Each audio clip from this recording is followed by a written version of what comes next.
Hey guys, welcome back to our channel. I'm Callie, and today I am going to be talking to you about all of my recent reads. I read a total of 11 books since the last time I filmed one of these, so I'm just gonna get right into it. First one that I picked up is one that I have had on my shelves not quite a year, but it came out in May, and I think I got it last May, and I think I got it right away because I really love this author's Tudor Queen series. So this is Anne of Kleve, The Princess in the Portrait by Alison Weir. So Alison Weir has been doing a series following each queen of Henry VIII from their birth to their death. So it doesn't just encompass when they were queen, which a lot of history books or historical fiction books will focus on, which has been really interesting because we get to see their lives before court, and not a lot of them have it after court. This one does, though. She's the only one that survives. So it was really interesting to watch Anne of Cleve's story unfold. There were a lot of things that Alison Weir added to this that I thought was really well done. I know Alison Weir basically has like a PhD in Tudor England, so she basically takes these letters from these women that they wrote during the time and tries to infer information that we don't actually have. So very interesting read. I gave this 4.5 stars. I love this era. I love reading about it. Anne of Cleves is not one of the queens that has most interested me in the past because she wasn't queen all that long, but I was very interested in her life and her story from reading this, and I kind of want to learn a little bit more about Anne of Cleves because even though she survived the wrath of King Henry VIII, she is kind of forgotten, and I think that this book made, I don't know, it was very interesting. The next book that I picked up after Anne of Cleves, it was Girls of Storm and Shadow by Natasha and Ngan. This is the sequel to the Girls of Paper and Fire trilogy that we read for, I believe, our November book of the month. So this sequel came out, I believe, in November, and I've finally gotten to it. And I only gave it 3 stars. Honestly, not a lot happened. It was really boring and very predictable as to like where the plot was gonna end up going. There was a lot of new characters introduced. There was a lot, the world was expanded upon a lot. I think this book suffers from second book syndrome where they're trying to expand the world of this story so much that that the actual plot kind of gets a little lost, so they're trying to gather up forces, and it was very extremely political. There was very little action, and when there was action I kind of didn't care as to what was happening. So I only gave this 3 stars. I will be continuing on with the series. I'm interested to see, now that I kind of guessed where the 3rd book was going to go, I'm interested to see how they're going to wrap that up in one book. I'm still interested, but this one was kind of a dud for me, unfortunately. So the next book I picked up was Red, White, and Royal Blue by McQuiston. This was our February book of the month, and that book talk is going to be coming out, I believe, sometime next week. So I'm just going to say I gave this book 5 stars. Purely out of enjoyment factor. I'm sure you could pick this apart, plot-wise, story-wise, whatever. I just really had a fun time with this. I don't read a ton of romance. That's kind of Brittany's shtick. So reading this romance, I was a little dreading it, but it was February, so you know. But I really enjoyed this. It actually makes me kind of want to delve into the romance genre a little bit more. We're following the first son of America, of the first female president of the United States, and he starts a almost enemies to lovers relationship with the Prince of England of the time. And there's so many political things, there's a lot of secrets, there's a lot of mysteries, and they're trying to keep their relationship hidden from the press, and there's a lot of logistics that goes on with the relationship.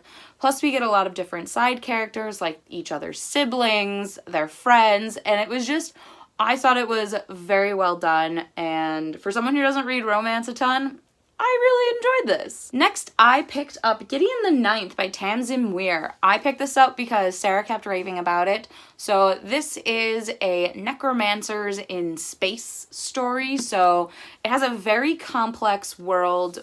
I gave this book 4 stars.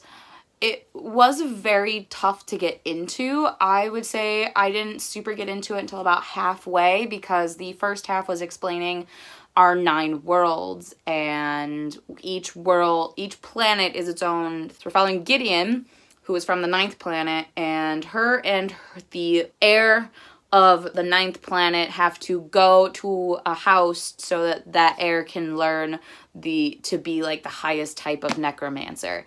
It is very confusing, but it is so worth it. The last half was phenomenal. This is almost like Scooby-Doo in space, almost. It was very big mystery with this story, and I really enjoyed that once we got into it. It had a lot of like really great humor. It was really fun and really weird and extremely different. I had never read anything like this before, and I'm really excited and pumped that this is a trilogy, I believe. This is an adult fantasy. This is not YA. This is very, very adult and has adult content.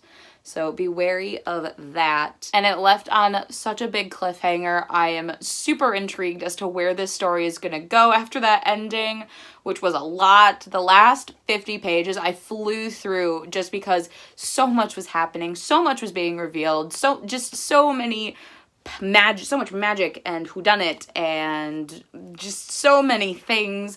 It was an explosive ending, and I loved it a lot. After Gideon the 9th, I wanted something a little bit more tame and not as high fantasy or high sci-fi as Gideon was. So I picked up The Guinevere Deception by Kiersten White. This is a historical, fantastical retelling of King Arthur. So Guinevere is a shape changer and is actually taking the shape of the Princess Guinevere so that she can go and protect King Arthur because Merlin is not able to. So they kind of enter this marriage into thinking that they both know what it's about her protecting him and all of that, which was an interesting dynamic between her and Arthur because they were like, this is a marriage of we have to do this. So we follow Guinevere through that, but magic is outlawed in Camelot now, and which was fine, but that limited a lot of aspects of the magic system. I still don't fully understand the magic system. There's not really Merlin. There's a bunch of different conspiracies that are happening. Guinevere's trying to root out who could potentially be hurting him, but there wasn't enough. It was very, very close to what I want from a King Arthur retelling, but it just didn't quite get there. There wasn't enough action. There wasn't enough magic. There wasn't enough of Arthur or Lancelot or those famous names that I expect to see in a King Arthur retelling. There was a good twist near the end, which I did appreciate, but I feel like this just needed to take it one more step and it could be great. So I gave this 3 stars. I wasn't wholly impressed with it. One of my biggest anticipated books of the entire year came out, so naturally I had to pick it up and read it, and that is The Shadows Between Us by Tricia Levenseller. So I picked this up right when it came out and showed up at my doorstep because I could, and I gave this book 5 stars. I loved this story. This was advertised as a Slytherin love story, and that is exactly what I got. This follows Alessandra, who has a 3-step plan for her life. Woo the Shadow King, kill the Shadow King, take over his kingdom for herself. That's her plan, and we watch that unfold in this very small book, but it is so well done. I loved Alessandra. There was so many aspects where I'm like, you're not a good person, but I'm still rooting for you, kind of a vibe, and I loved that. There was a phenomenal twist. There were so many just twists and turns throughout the story. It was so Victorian, and Alessandra wasn't just this YA protagonist that you're used to seeing. I wouldn't really call her a protagonist. She's definitely more of an antagonist. B, like, she was almost our villain, and that was such an interesting thing that I haven't really read from the villain's perspective before and really liked it. But then, like, we see change in her, and we see the Shadow King, who I didn't think would have as big of a role as he did in this book, but he did, and I was here for it. Overall, highly recommend Tricia Levenseller. This is the 2nd book that I've given 5 stars by her. I loved it. I am definitely excited for her duology that is coming out next February. I loved this. Can you tell that I really like this book? Because I did. It was great, phenomenal, all good things. So after that, I decided to pick up this monster of a book, Flashback by Shannon Messenger, which is the 7th book in the Keeper of the Lost Cities series that is supposedly going to be, I think, 10 books long. It's long. And this is a middle grade book, and this is just a behemoth of a book. Like, it's enormous. So I actually gave this book 4 stars. This one didn't have as much fluff as I think the other books did. This was actually jam-packed with action, information, and really good things that helped our plot really move along quickly. Because I do feel I am here for this plot. This plot is phenomenal, and I'm so just excited to see where Sophie and this entire gang goes. But it is middle grade, so there is a fair amount of, you know, teenagers, new teenagers. She's 15, they're 15 in this, so they're doing 15-year-old things, which is fine. I get it. That needs to be in there somewhere. But still, my biggest issue with these books is they are way too long for what the plot actually is. So I would highly recommend this series if you like middle grade fantasy similar to Harry Potter, because that's definitely what I'm getting from this, is a lot of Harry Potter vibes. The next book that I picked up ended up being The Crown's Game by Evelyn Skye, because we actually just recently met Evelyn Skye, Alana K. Arnold, and Mindy McGinnis at an event that we ended up going, and at an Epic Reads event that we ended up going to. We actually didn't end up vlogging at it because the way that the event was set up, it was very hard to vlog. So unfortunately, we don't have any footage from there. Evelyn Skye was the only author who was going to that event that I hadn't read anything by her, so I wanted to pick this up before we met her. And I really enjoyed this book. So I gave this book 4 stars. This is, I would say, Shadow and Bone meets the Night Circus. So we are in Imperial Russia in the 1800s, and these 2 enchanters have a duel to the death to become the Tsar's imperial enchanter. And watching those 2 enchanters deal with this magic and try and fight each other, but they're also trying to impress the prince. They're also developing a relationship. It's a guy and a girl, and, you know, that whole thing. It was just so fun. This was a very easy fantasy read. It was very easy to follow.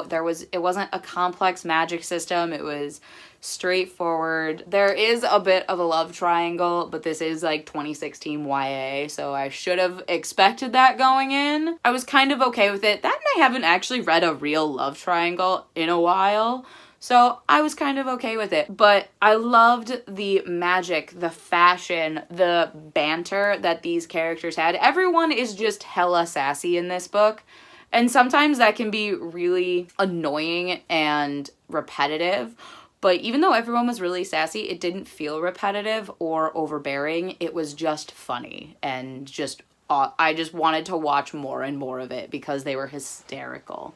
So I would highly recommend this. I can't wait to read the second book, The Crown's Fate. Plus, now all of them have my name in it from the author, so that's pretty cool. And I just very much enjoyed these, so I'm excited to read the rest of Evelyn Skye's works. So after I flew through The Crown's Game in a day, I picked up Scavenge the Stars by Tara Sim. So this is a Count of Monte Cristo gender-bent retelling. I'd never read The Count of Monte Cristo, so that wasn't really the big draw for me. This was my January Owl Crate book, so I wanted to catch up on my Owl Crates. So I picked this up, and I had been anticipating it just because it's a broody revenge story, which is very typical YA, but sometimes it's what I need, especially because it was a nice short little thing. I gave this one 3 stars. I was kind of unimpressed. I know the general plot of The Count of Monte Cristo is all about revenge, and this one follows a similar plot, but it was, like I said, I've never read The Count of Monte Cristo, but this book was super predictable. I knew exactly what was going to happen. I knew exactly why it was going to happen. And I think this one's a duology. I'm pretty sure I know what's going to happen in the next one. I have mixed feelings about our main character, Amaya. There were times where I really liked her character. She was very dynamic and very, very forward thinking, and I liked that aspect. But then at some other times, she fell flat for me. And all the other characters fell really flat. The only characters that I felt were constant and interesting was our villains. I wanted more of them. I didn't really care about what was happening with our main characters and our main story plot. I wanted to know more about our villains. I'm hoping we get more of the villains in the next book, but this also didn't feel super revenge-y. The revenge plot felt really thin and forced.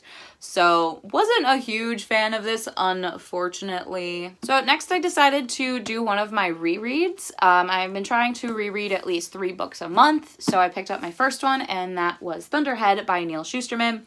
And I picked this one up because we are meeting Neal Shusterman later this week. So, and I still haven't gotten to the toll, so I need to get to the toll. But I needed a refresher as to what happened in Thunderhead. So I loved the Arc of the Scythe trilogy. If you don't know, the Arc of the Scythe trilogy follows a utopian world where death no longer exists. The only way people can die is by a scythe. These scythes do, instead of killing, they call it gleaning, and scythes do it in a manner of different ways. Some do mass gleanings where they're like, planes used to crash and people used to die, so they'd pick a plane and be like, you're all gone now. Whereas others will take different kinds of statistics and choose their victims that way. So with our second book, we are following more of the Thunderhead, which is the main governing body of this world. The world is basically run by the Cloud, which developed the name the Thunderhead.